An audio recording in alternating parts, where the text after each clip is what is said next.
Welcome back, demigods, monsters, and gods alike. This is the Olympus Report.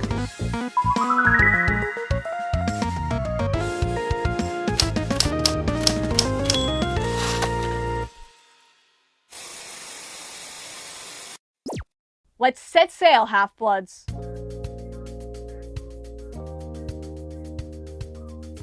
I knew it! We got a full-length Percy Jackson and the Olympians Season 2 trailer at San Diego Comic-Con, and it's breathtaking. Absolutely everything I could have asked and more. But before we get to the breakdown, we have some other news to share. Season 2 will officially release December 10th, so put it in your calendars, demigods.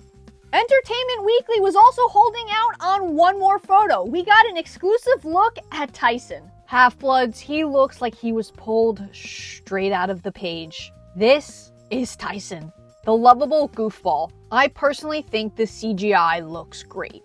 Super freaky, but great. I believe this is an added scene that's not in the book. I think this might be at Percy's apartment. I think Tyson might come over before school for breakfast. And this may be a bottle of maple syrup. We know it's before they get to Camp Half-Blood, as Tyson is wearing a Merryweather prep shirt. We have waited so long to see Tyson, and it does not disappoint.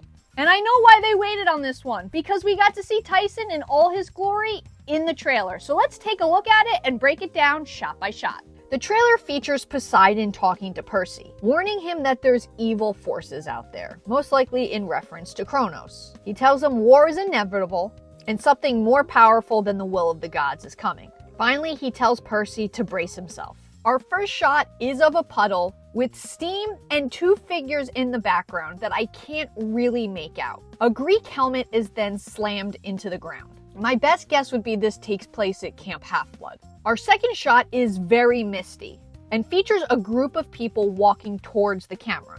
The one in the center has a glowing sword. I believe this is Luke and his demigod army, which we'll see a little bit later as well in the trailer. My other guess is this could possibly be Clarice and her undead army. Next, we get the shot we've already seen of Percy looking up. However, this time it's followed by a shot of Annabeth also looking up. They are definitely on a ship, and I am like 98% sure they are looking at Scylla. The following shot is a rack focus from Pan Pipes to Grover. In the next shot, we see the Pan Pipes are being held up by a skeleton. One thing the production team has talked about is that this season is going to feature multiple different storylines and quests, not focusing solely on Annabeth and Percy. We're going to see Clarice's journey, we're going to see Luke's journey, and we're also going to see Grover's journey. So I believe on Grover's quest, he's most likely going to find a dead satyr, the skeleton, which is holding the Pan Pipes, which he'll then claim for his own, possibly to honor the past satyr. The next two shots feature Luke pulling a sword out of a tree. Now, my first thought was this is Backbiter, but if we look at Backbiter from season 1, these two swords do not look alike.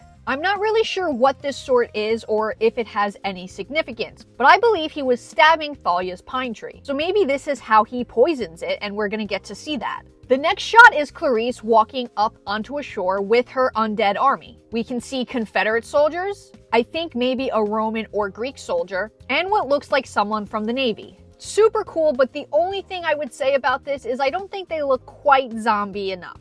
I believe this is probably after Clarice blew up the Hydra and is approaching Percy. The next shot is a really interesting one. It's a close-up of Annabeth dropping her bloodied dagger. I think this is right after Polyphemus drops her. Next, we have an extreme close-up of Percy. There's not a lot of detail in here, so I'm not really too sure where it is in the season, but I think it's probably part of some sort of dream sequence. Next, we get a look at the chariot race track. We can see demigods on the ground, banners that have fallen down, and other demigods helping other demigods. It's also really smoky, so this is almost most definitely after the Stamalian birds attack. We can also see a really good shot of the statue. I had theorized before that this might be Medea, but someone pointed out that Demeter's chariot is often depicted being pulled by winged serpents. So this is most likely Demeter. Next, we see Hermes turning to Percy. This could either be before Percy sets out on the quest when Hermes gives him the gifts, or after Percy comes back from the quest and tells him that Luke is lost. We then see a barren landscape with a hooded figure. Again, I think this is a representation of Kronos. We then cut to a close-up of Kronos. Now, my best guess is this is all in Percy's dreams, because Kronos doesn't actually have a physical body. We then get the shot of Percy facing down Clarice, which we've seen multiple times. But following it is a push-in on Percy in his Camp Half-Blood shirt. So this most likely takes place at camp. And I think this might be in the big house, as we'll see these photos on the wall later in the trailer. We then cut to the shot we've already seen of Kronos bursting into cabin 3.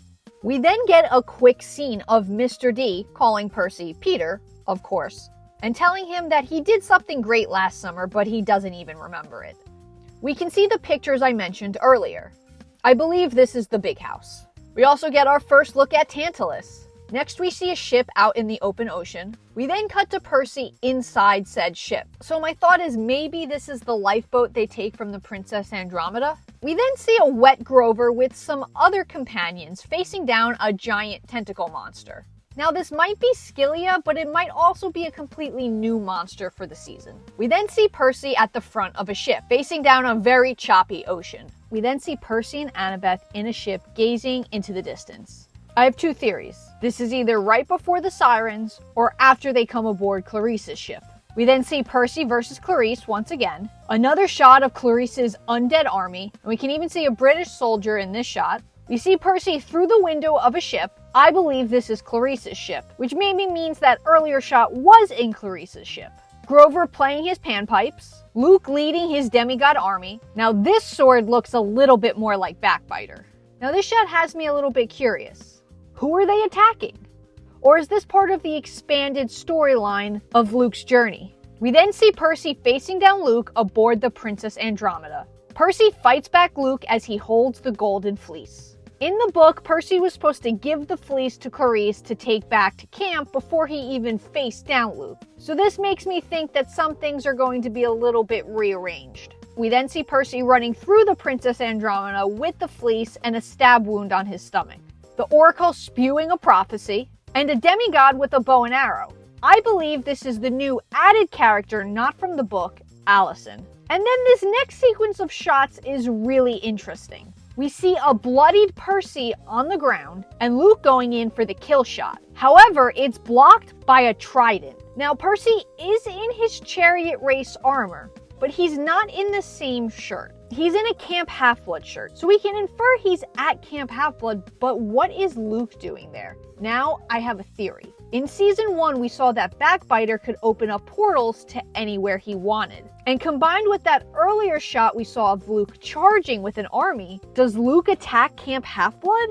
But who's blocking the shot? Is it Poseidon? Poseidon's not even supposed to be in Season 2, but we did hear him earlier in the trailer. Honestly, this sequence of shots opens up so many more questions than it answers. A close-up of Percy's eyes. The trailer ends with Annabeth telling Percy that they're headed to the Sea of Monsters. Is he sure he wants to do this? And Percy replies with, "Let's go do the impossible." Underneath this dialogue, we see Percy take Annabeth's hand and help her up. In the final couple shots of the trailer, we see a Hyperborean giant launching a fireball towards Percy. But here's where it's interesting. It looks like they're in the woods of Camp Half-Blood. The Hyperborean giants are supposed to be at Merryweather Prep, Tyson and Percy's school. The automaton bulls are supposed to be at Camp Half-Blood. So I'm sensing a small change here. Maybe they did away with the automaton bulls and there's no attack at school. Or maybe the Hyperborean giants follow them to camp. A lot of possibilities. Either way, the fireball is blocked by none other than Tyson, and we get our first look at this lovable goofball. But that's not all, there's a bonus scene. Now this is one of those leaked scenes that hit the internet about a month or two ago. It's Tyson, Annabeth, and Percy in the Grey Sisters taxi. The Grey Sisters are messing with Annabeth, calling Percy her boyfriend, which she denies furiously. I absolutely love the look of the inside of the Grey Sisters taxi, as well as the Grey Sisters. Half-Bloods, this fandom is absolutely blessed, and we have so much to look forward to in the future. But let me know what your favorite part of the trailer was down in the comments below. And for right now, that's all I have for you, so I'm signing off. And please, as always, stay safe.